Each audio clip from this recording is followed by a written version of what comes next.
Hormay aka. Salomat bo'ling aka. Keldingizmi Mashinani aka? olib qoldimi? Men sizni kutib turgandim. Ha, mashinani 2 dona svechasi atkasi qilibdi. Almashtirib qo'ydik. Bu sizga aka. Nima qilaman buni? Rosa qiziq savol berdingiz. Buni aka bagajga solib qo'yasiz. 5-6 oy, 1 yillab yotadi. Ana keyin buni zerikkandan keyin podvalga olib tushib qo'yasiz. Podvalda ham 3-4 yil yotadi.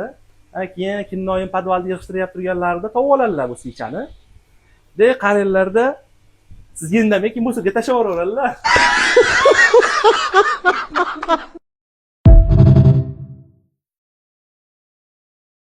Hormay aka. Salomat bo'ling aka. Keldingizmi Mashinani aka? olib qoldimi? Men sizni kutib turgandim. Ha, mashinani 2 dona svechasi atkasi qilibdi. Almashtirib qo'ydik. Bu sizga aka. Nima qilaman buni? Rosa qiziq savol berdingiz. Buni aka bagajga solib qo'yasiz. 5-6 oy, 1 yillab yotadi. Ana keyin buni zerikkandan keyin podvalga olib tushib qo'yasiz. Podvalda ham 3-4 yil yotadi. Ana keyin kinnoyim podvalda yig'ishtirib turganlarida topib oladilar bu svechani. De qaranglarda sizga indamay keyin musorga tashlab yuboraveradilar.